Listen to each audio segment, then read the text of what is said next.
Vamos então à quarta parte deste capítulo. Nós paramos aqui quando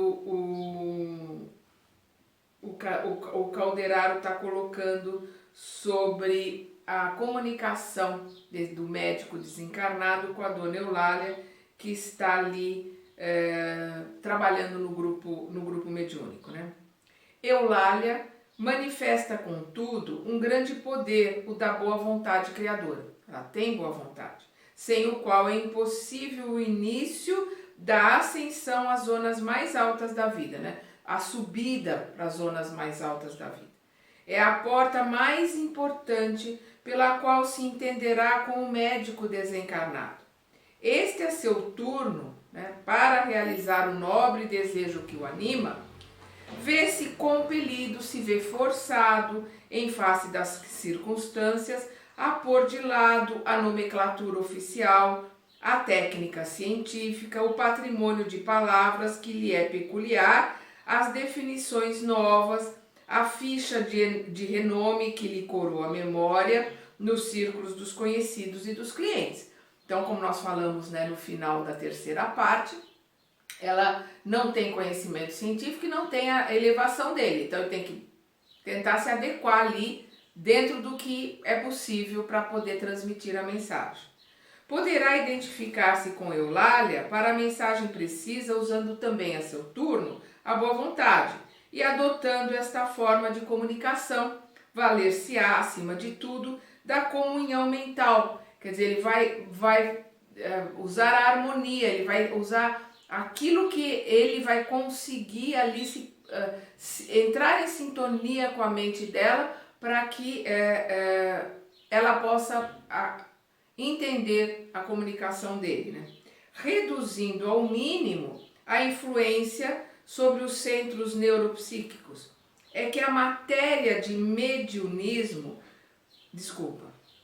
é que em matéria de mediunismo há tipos idênticos de faculdades, mas enorme desigualdade nos graus de capacidade receptiva, os quais variam infinitamente como as pessoas. Não existem duas pessoas iguais, nós somos únicos, não tem digital nem íris igual, nem com irmãos gêmeos univitelíneos. Então existem médiuns parecidos, mas não existem dois médiuns iguais, não existem duas mediunidades iguais. São parecidas, mas não são iguais. O instrutor silenciou por momentos e prosseguiu. Não nos esqueçamos de que formamos agora uma equipe de trabalhadores em ação experimental. Nem o provável comunicante chegou a concretizar as bases de seu projeto, nem a médium conseguiu ainda suficiente clareza e permeabilidade para cooperar com ele. Num terreno de atividades definidas deste particular, poderíamos agir à vontade. Aqui não. Nosso procedimento deve ser de neutralidade mental, não de interferência. Quer dizer, se fosse num terreno de atividades particular, olha, nós estamos aqui, nós temos que a missão de transmitir um livro, a missão de alertar esse grupo que ele precisa. Não, ali não. Ali é o que ele está colocando. Nosso procedimento deve ser de neutralidade mental, não de interferência, porque eles estão num projeto de trabalho normal, de desenvolvimento normal, onde todos têm que estudar, todos têm que melhorar, todos têm que se aprimorar. Eles estão ali só observando, não vão interferir de jeito nenhum. Compreendo, pois, que todos os recursos cumpre serem aproveitados no êxito da louvável edificação. Nenhum de nós intervirá, perturbando ou consumindo tempo. É-nos facultado permutar ideias, analisar a ocorrência, mas em absoluta isenção de ânimo. Ou seja, eles podem analisar, trocar ideias, eles podem entre eles ali fazer uma análise, mas eles não podem interferir, no trabalho que está sendo colocado ali. Por quê? Porque é livre-arbítrio do médium, é livre-arbítrio da Eulália estudar, se aprimorar ou não para conseguir um intercâmbio melhor. É livre-arbítrio daqueles 11 que estão ali se aprimorarem, só 8 estão ali mais concentrados. Então é o livre-arbítrio deles estarem concentrados ali, como é livre-arbítrio daqueles 3 que precisam ser isolados, aqueles 3 que precisam, né, isolar a influência deles, porque eles estão completamente desligados, então estão atrapalhando o trabalho. O plano espiritual precisa isolar a influência deles, mas é o livre-arbítrio deles. Eles têm o direito de estar ali atrapalhando o trabalho. Cada um escolhe que lado quer trabalhar. O momento pertence ao comunicante que não dispõe de aparelhamento mais perfeito para a transmissão.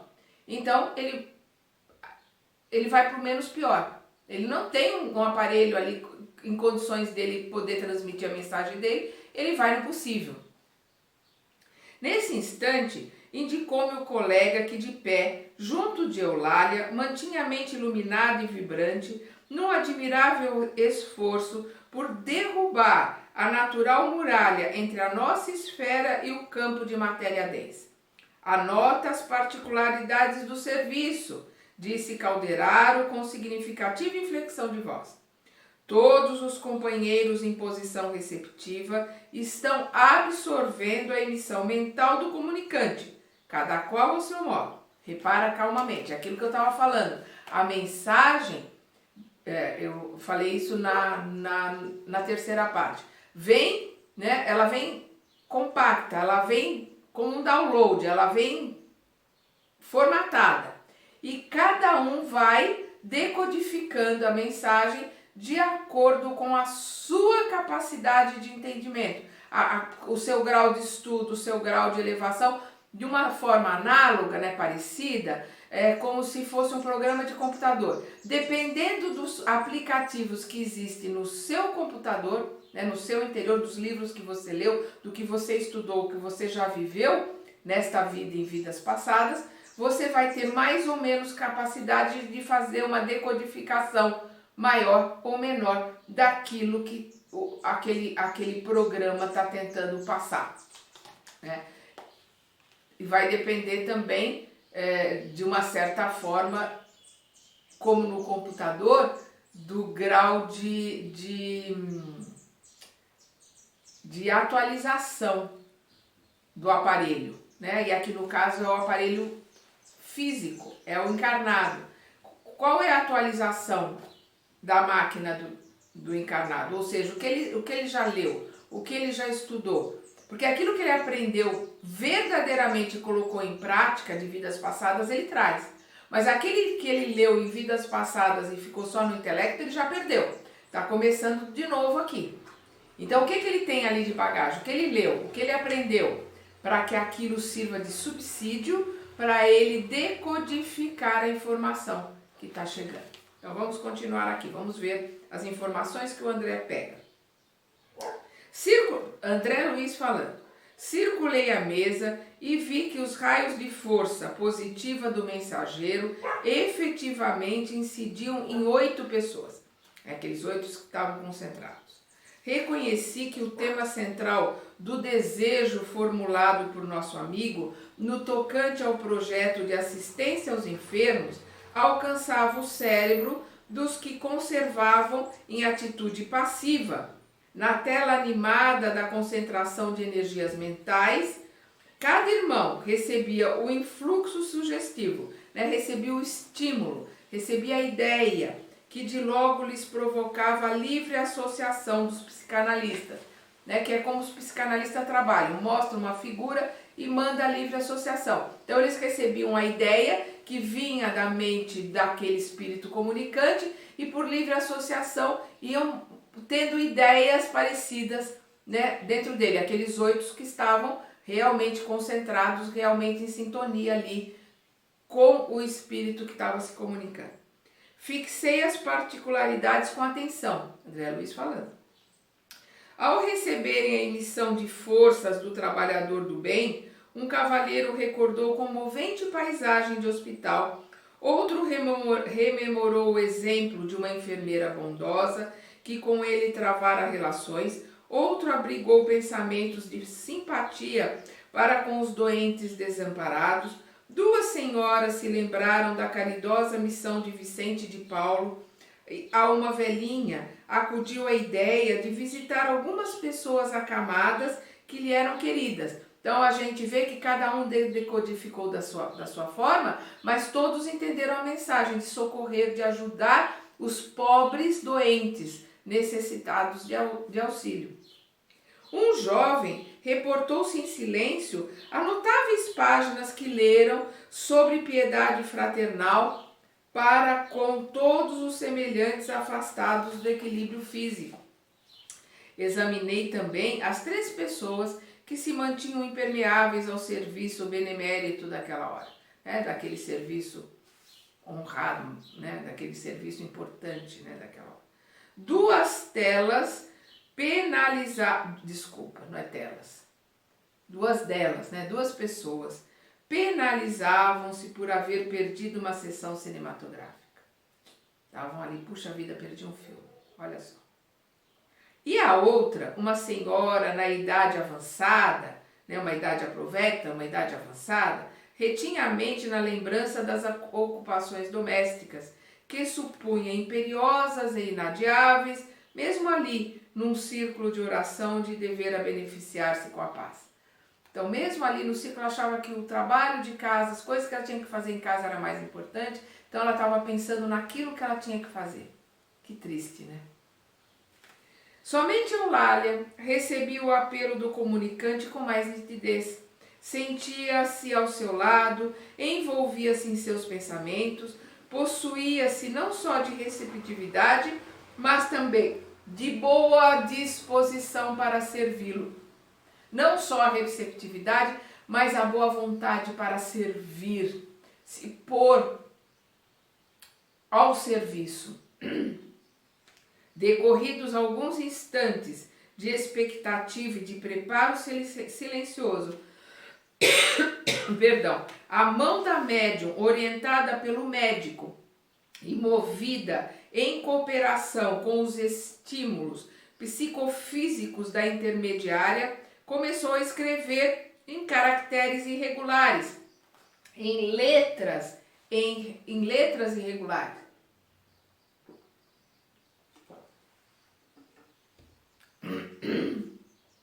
Denunciando o natural conflito de 2 mundos psíquicos diferentes, mas empenhados num só objetivo, a produção de uma obra elevada. Então, ali estavam os garranchos porque a dificuldade da médium entrar em contato e entender aquilo que o espírito está passando e do espírito passar para ela. É o que ele está colocando aqui. Então é o conflito de 2 mundos, do encarnado e do desencarnado, que estava sendo visto ali naquelas letras, aqueles garranchos, naquela irregularidade da letra. Acompanhei a cena com interesse, mais alguns momentos e fazia-se a leitura do pequeno texto obtido. O comunicado era vazado em forma singela, quer dizer, era produzido, né, de uma forma simples, como um apelo fraternal. Meus irmãos, escreveu o emissário, que Deus vos abençoe. Vamos ver a mensagem aqui. Identificados na construção do bem, trabalhemos na assistência aos enfermos, necessitados de nosso concurso entre os longos sofrimentos da provação terrestre, necessitados da nossa cooperação. O serviço pertence à boa vontade unida à fé viva. E a sementeira reclama trabalhadores abnegados que ignorem cansaço, tristeza e desânimo. Sigamos para a frente. Cada pequenina demonstração de esforço próprio nas realizações da caridade receberá do Senhor a divina bênção.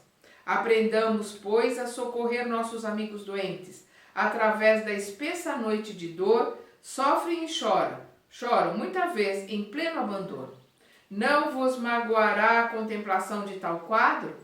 Lembremo-nos daquele divino médico que passou no mundo fazendo bem. Dele recebemos a força necessária para progredir. Estará conosco na grande jornada de comiseração pelos que padecem. Confiamos em vós, Confiamos em vossa dedicação à causa da bondade evangélica. A estrada será talvez difícil e áspera, entretanto, o Senhor permanecerá conosco. Prossigamos sem medo, em timorato, sem medo, e que Ele, Deus nosso Pai, e que Ele nos abençoe agora e sempre. O comunicante assinou o nome e daí a alguns minutos encerravam-se os serviços espirituais da noite. O presidente da sessão, seguido pelos demais companheiros, iniciou o estudo e debate da mensagem. Concordou-se em que era edificante na essência, mas não apresentava índices concludentes, ou seja, categóricos, do conhecido profissional que a subscrevera. Faltavam-lhe os característicos especiais, pois um médico usaria a nomenclatura adequada e se afastaria do padrão comum. Olha aqui, a inquisição ali, a observação dura, o desrespeito para com a médium. E a tese animista apareceu como tábua de salvação para todos. Aí animismo é da cabeça da médium. Embora eles tenham visto que a mensagem era uma mensagem boa, uma mensagem que transmitia um ensinamento bom, mas eles queriam uma tese de medicina só por causa do nome de quem assinou. É invigilância, o desamor, Vamos lá, vamos aqui. E a tese animista apareceu como tábua de salvação para todos. Transferiu-se a conversação para complicadas referências ao mundo europeu. Falou-se extensamente de Richer e do metapsiquismo internacional, Pierre Janet, Charcot, de Rochas e Aksakov. São todos eles, o Richer médico, o Janet psicólogo, o Rochas engenheiro militar. Eram a cada passo trazidos à evidência. O comunicante em nosso plano de ação dirigiu-se desapontado ao meu orientador e comentou: ora essa, jamais desejei despertar semelhante polêmica doméstica.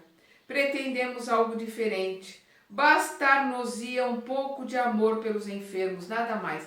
Se eles se tivessem dado ao trabalho, o que cada um sentiu? Se o dirigente perguntasse, um ia falar, eu pensei nos doentes, a outra falou, eu lembrei dos enfermos, a outra, eu lembrei de São Vicente de Paula, que ajudava os enfermos. Eles iam ver, olha, a mensagem é para que a gente ajude os doentes, aos pobres que são doentes, que a gente trabalhe por eles, vamos arrecadar alguma coisa, vamos pegar roupa, vamos pegar fralda, vamos levar para um asilo, para um hospital. Aí eles iam ver que todos tinham recebido mais ou menos a mesma mensagem, e se eles tivessem empenhado em fazer alguma coisa, o espírito comunicante já está feliz, o propósito dele já teria se realizado. Mas não, eles estavam ali, todos eles, na sua narizinho em pé, falando de Charcot, Pierre, Rochard, não sei o quê. Infelizmente, é assim que é o ser humano, todos nós somos assim, infelizmente. Calderaro sorriu sem dizer palavra. E evidenciando preocupação em objetivo mais importante, acercou-se de Eulália entretecida. Óbvio, a médium estava ali se sentindo um lixo, coitada. Todos eles, ela sabia que era um espírito, ela é médium, e todos eles dizendo que era da cabeça dela, imagina como ela estava. A médium ouvia as definições preciosas com irrefreável amargura. Turvara-se-lhe a mente, escurecia-lhe a mente. Turvara-se-lhe a mente agora, A mente dela se escurecia, empanada por densos véus de dúvida.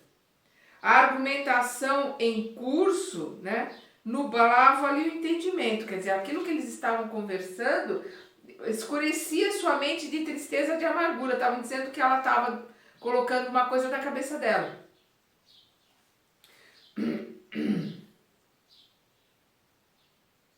Marejavam-se-lhe os olhos de lágrimas que não chegavam a cair. Abeirando-se dela, o instrutor falou-me bondoso. Nossos amigos encarnados nem sempre examinam as situações pelo prisma da justiça real, né? Pelo enfoque da justiça real. Eulália é colaboradora preciosa e sincera. Eles não olharam para o lado dela, não analisaram o quanto ela é esforçada, né?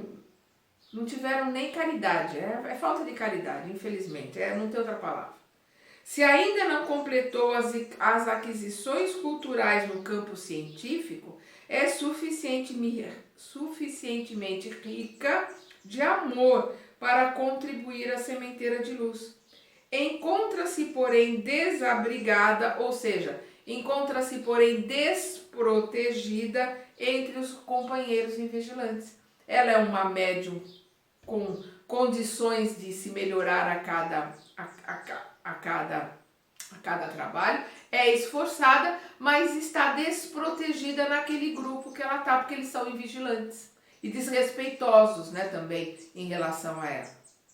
Permanece sozinha e assediada como está, é suscetível de abater-se. Auxiliemo-la sem detença, né, sem demora. Quer dizer, todo médium é assediado. E ela ali com aquela invigilância dos pares, né? Do jeito que ela está, se ele ali, Calderaro, como espírito, não auxiliá-la, ela pode pura e simplesmente desistir, parar e sofrer a influência dos irmãozinhos menos esclarecidos, infelizmente. A destra, né? A mão direita do assistente, espalmada sobre a cabeça de nossa respeitável irmã, expendia brilhantes raios que lhe desciam do encéfalo ao tórax, qual fluxo renovador, né? Então a mão direita dele ia aqui da cabeça até o tórax, né? Refazendo as energias e tirando aquelas nuvens escuras que estavam no cérebro dela. A médium, que antes parecia torturada, sopitando a custo, né? Refreando a custo a natural reação às opiniões que ouvia, voltou à serenidade. Caiu-lhe a máscara de descontentamento, dispôs-se-lhe a tristeza destrutiva.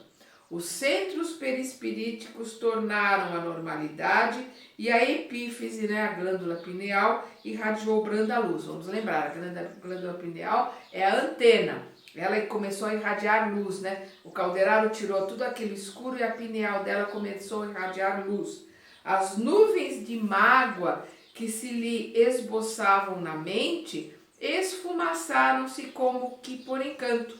Em suma, quer dizer, em resumo, amparada pela atuação direta do meu orientador, Eulália sabia dos percalços do trabalho, das dificuldades do trabalho e mergulhava-se gradativamente no ameno clima da compreensão. Restabelecendo-lhe a tranquilidade, o instrutor em seguida conservou as mãos apoiadas aos lóbulos frontais, agindo-lhe sobre as fibras inibidoras, né? Aqui, a mão dele, a mão direita aqui nos lóbulos frontais, né? Que são a parte do nosso cérebro que se comunica, né? Que se entra em contato com as partes mais sublimes, mais superiores da espiritualidade. Observei então nova mudança. A mente da médium como que introvertia, né? Voltava para dentro, desinteressando-se da conversação em torno e ficando mais atenta ao nosso campo de ação. Então ela parou de escutar aquelas conversas, né? Sobre experiências, né? Sobre a bobageira daquele povo que estava ali e ficou mais sentindo as energias boas e salutares que o Calderaro estava emanando para ela, né? Perdão. O contato benéfico do assistente, perdão, cortava-lhe de modo imperceptível, repetindo, o contato benéfico do assistente cortava-lhe de modo imperceptível para ela o interesse pelas referências sem proveito, convocando-a a mais íntimo intercâmbio conosco, né? Com o plano espiritual. Com ternura paternal, Calderaro, conservando as mãos, né? Agora já as duas mãos, na mesma postura, inclinou-se-lhe aos ouvidos e falou carinhosamente: Eulália, não desanimes. Perdão. A fé representa a força que sustenta o espírito na vanguarda do combate pela vitória da luz divina e do amor universal. Então, a fé é o espírito, né, que na dianteira combate. Perdão, a fé é que vai na dianteira, combatendo, lutando pela vitória na luz, pela vitória da luz divina e do amor universal, né, perante todas as coisas e todos os trabalhos. Nossos amigos não te acusam nem te ferem, tão somente dormem na ilusão e sonham apartados, separados da verdade. Esculpa-os pelas futilidades do momento, quer dizer, desculpa-os pelas banalidades, pelas bobagens desse momento. Mais tarde, eles despertarão para o esforço de espalhar-se o bem. Investigam com os olhos a superfície das coisas, mas seus ouvidos ainda não escutaram o sublime apelo à redenção. Sigamos para frente, estaremos contigo na tarefa diária. É necessário amar e perdoar sempre, esquecendo o dia obscuro, a fim de alcançar os milênios luminosos. Não desfaleças, quer dizer, não te enfraqueças. O Eterno Pai te abençoará. Que lindo, né? Dando força, dando energia, falando ao ouvido dela, que ela não vai escutar com o ouvido da carne, mas ela vai sentir, né? Ela vai ouvir, né, essas informações.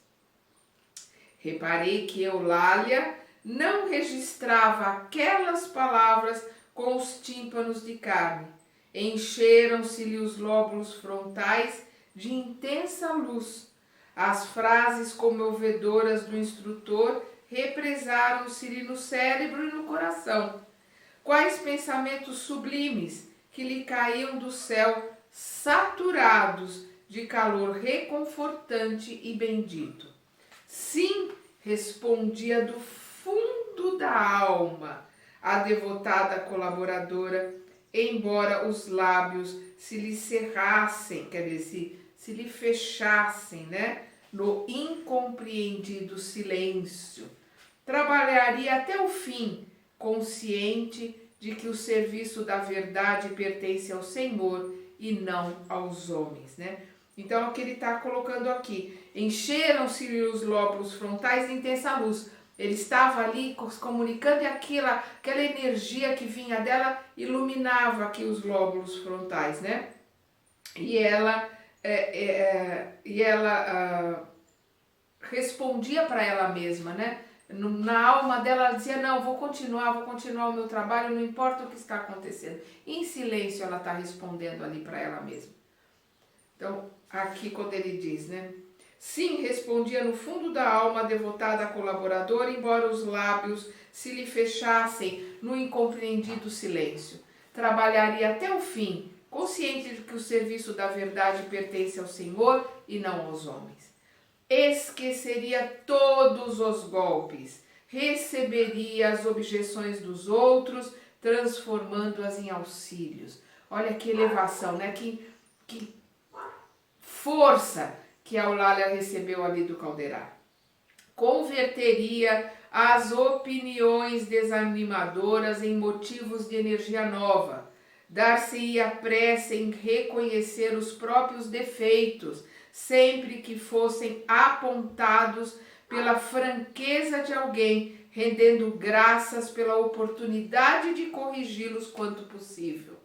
Caminharia para frente, ser-lhe-ia a mediunidade um campo de trabalho onde aperfeiçoaria os sentimentos que nutria sem cogitar dos utensílios para servi-la, sem refletir, né, dos utensílios para servi-la, que lhe importavam, com efeito, as dificuldades psicográficas, se lhe pulsava um coração disposto a amar?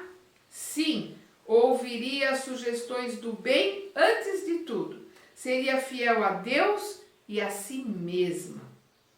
Se os companheiros humanos não a pudessem entender, não lhe restava o conforto de ser compreendida pelos amigos da vida espiritual? Ao termo da experiência terrestre haveria suficiente luz para todos.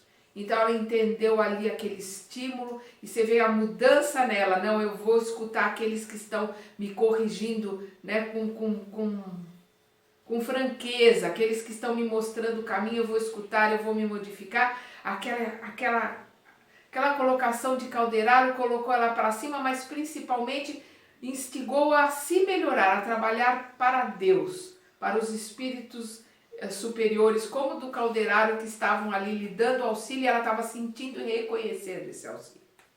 Cumpria-lhe crer, trabalhar, amar e esperar no Divino Senhor. Olha a conclusão que ela chegou, que coisa linda. Cumpria-lhe crer, trabalhar, amar e esperar no Divino Senhor. O assistente retirou as mãos, deixando-a livre, e reaproximando-se de mim, asseverou, né, afirmou: nossa irmã foi auxiliada e está bem, louvado seja Deus. Se aquela preocupação de que ela esmorecesse, de que ela, né, caísse por causa da invigilância dos encarnados ali presentes, ele conseguiu mudar tudo isso, né? Então ele coloca aqui, né? Graças a Deus ela se modificou, ela recebeu um up, né? uma elevação ali. Observando os lóbulos frontais da médium, tão revestidos de luminosidade, fiz sentir a Calderaro minha admiração. Quer dizer, o André Luiz ficou surpreso, né, de ver tanta luz nos lóbulos frontais dela. O instrutor amigo, não se esquivando a novos esclarecimentos, informou: Eulália, nesse instante, fixa-se mentalmente na região mais alta que lhe é possível. Recolhe-se calma no santuário mais íntimo, de modo a compreender e desculpar com proveito. Indicando a referida região cerebral, concluiu, né, mostrando, né, os lóbulos frontais dela que estavam iluminados, concluiu: nos lóbulos frontais, André, exteriorização fisiológica de centros perispiríticos importantes, repousam milhões de células à espera para funcionar do esforço humano no setor da espiritualização. Olha que interessante, nós temos milhares de células aqui no lóbulo frontal que esperam o nosso esforço, a nossa vontade na espiritualização, na reforma íntima, na melhora, para que essas células se ponham a trabalhar, para que essas células comecem a nos ajudar nesse caminho. Olha que coisa importante que ele vai colocar aqui para frente. Nenhum homem, dentre os mais arrojados pensadores da humanidade, desde o pretérito, desde o passado até os nossos dias, logrou jamais, quer dizer, conseguiu jamais utilizá-las na 10ª parte. Ou seja, os maiores pensadores, aqueles que mais fizeram, aqueles que mais inventaram, aqueles que mais conseguiram usar os lóbulos frontais, se utilizar dessas energias e dessas células que nós temos aqui, aqueles que a utilizaram no máximo não passaram de 10%. Ou seja, a gente usa menos de 10% destas energias e dessas células, da capacidade dos nossos lóbulos frontais. Olha o quanto a gente tem para crescer, para se desenvolver, para melhorar, para se aprimorar. Olha que coisa fantástica a revelação que Calderaro faz aqui. São forças de um campo virgem que a alma conquistará, não somente em continuidade evolutiva, senão também a golpes de autoeducação, de aprimoramento moral e de elevação sublime. Tal serviço, meu amigo, só a fé vigorosa e reveladora pode encetar, pode realizar como indispensável lâmpada vanguardeira do progresso individual. Então, o que ele está colocando aqui? Que a alma conquistará não somente em continuidade evolutiva, não só conquistaremos essa evolução pelos lobos frontais, da evolução normal do planeta, né, da manada que vai empurrando todo mundo para frente, mas principalmente a golpes de autoeducação, né, pela vontade, pelo aprimoramento, pelo estudo, né, pela mudança interior, por golpes de autoeducação, de aprimoramento moral e de elevação sublime. Orai e vigiai, a reforma íntima. Tal serviço, meu amigo, só a fé vigorosa e reveladora pode realizar.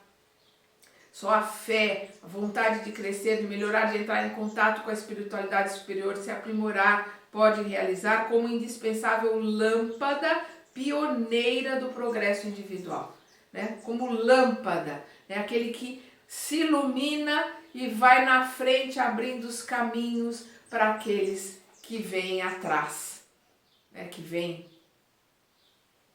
se aproveitando dos passos daqueles que se iluminaram primeiro.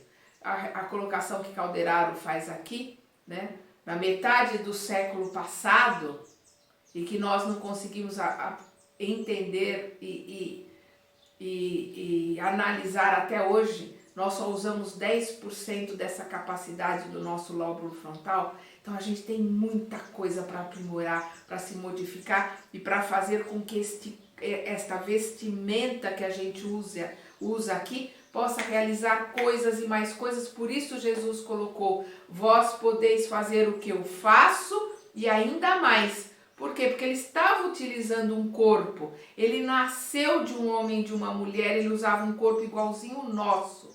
Então, se ele fazia tudo aquilo, nós também podemos fazer e ainda mais. Basta a gente se desenvolver, a gente querer se melhorar. Vamos continuar estudando e aprendendo no próximo capítulo.